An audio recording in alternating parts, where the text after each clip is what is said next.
नमस्कार। मैं नंदिनी सिंह आज आप सभी के सामने एक बहुत ही महत्वपूर्ण मुद्दा लेकर आई हूँ और आप देख रहे हैं बीटेक वाला पॉलिटिकल टॉक्स। इसमें हम एक ऐसे विवाद के बारे में बात करेंगे जो भारतीय राजनीति और समाज में कई दशकों से चर्चा का विषय बना हुआ है। विवाद आरएसएस और भारतीय ध्वज यानी तिरंगे को लेकर हाल ही में फिर एक बार बहस छिड़ी कि आखिर क्यों राष्ट्रीय स्वयंसेवक संघ ने 1950 से लेकर 2002 तक अपने नागपुर मुख्यालय पर तिरंगा नहीं फहराया। क्या इसके पीछे कोई वैचारिक मतभेद था, कोई ऐतिहासिक निर्णय या फिर कोई विशेष कारण? इतिहास क्या कहता है, संगठन का पक्ष क्या है और आलोचक क्या तर्क देते हैं? आज हम इस पूरे मामले को विस्तार से समझने की कोशिश करेंगे। सबसे पहले बात करते हैं विवाद के मूल की। भारत की आजादी के बाद 1950 में संविधान लागू हुआ और तिरंगे देश की पहचान बन गया। लेकिन इसी दौर में आरएसएस ने अपने मुख्यालय पर राष्ट्रीय ध्वज नहीं फहराया। यह बात वर्षों तक राजनीतिक दलों, सामाजिक संगठनों और इतिहासकारों के बीच सवाल बनकर घूमती रही कि जब भारत ने हर सरकारी और निजी संस्था के तिरंगे को अपनाया तो आरएसएस ने अपने मुख्य पर केंद्र पर इसे क्यों नहीं अपनाया। आलोचकों का कहना है कि संघ की यह नीति राष्ट्रीय प्रतीकों से दूरी और राष्ट्रवादी भावना के विपरीत थी। कोई राजनीतिक दलों के समय समय पर इस मुद्दे को उठाकर आरएसएस पर संविधान और तिरंगे के प्रति सम्मान न दिखाने के आरोप भी लगाए। लेकिन दूसरी तरफ संघ का पक्ष कुछ अलग है। आरएसएस का कहना है कि वह हमेशा राष्ट्रीय ध्वज का सम्मान करता है और उसने तिरंगे न फहराने का फैसला किसी विरोध या असहमति के चलते नहीं बल्कि संगठनात्मक परंपराओं।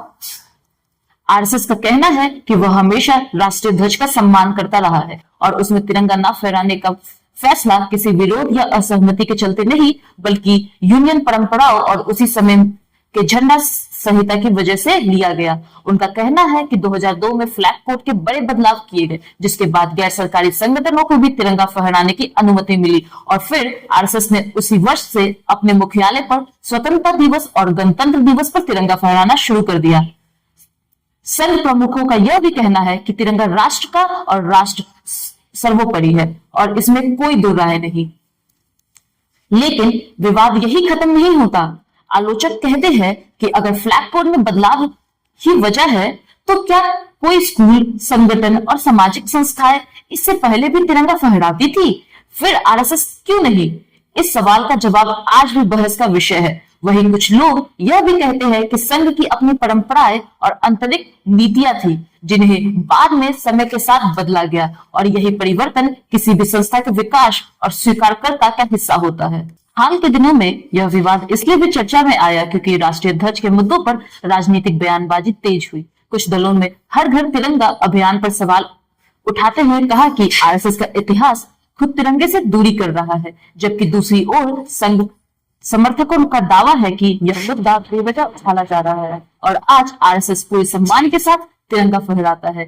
यही वैचारिक टकराव इस मुद्दे को फिर सुर्खियों में लाया। तो क्या यह आज विवाद इतिहास बनाम वर्तमान का सवाल है? क्या यह किसी संगठन की पुरानी नीतियों को आज के संवादों के आंकने का या फिर यह राजनीतिक विमर्श को एक हथियार बन चुका है? यह तो सच है कि तिरंगा हमारे देश और हमारी आत्मा और हमारी पहचान का प्रतीक है और जब भी इसके सम्मान की बात होती है तो भावनाएं स्वाभाविक रूप से संवेदनशील होती है। आखिर में सवाल यह है कि क्या आरएसएस का पुराना रुख आज भी उतना ही मायने रखता है या समय के साथ बदली नीतियां और संस्कृति को भी उतना ही महत्व दिया जाना चाहिए? बहस जारी है, तर्क वितर्क जारी है और यह विषय आने वाले समय में भी राजनीतिक और सामाजिक चर्चा का हिस्सा बना रहेगी।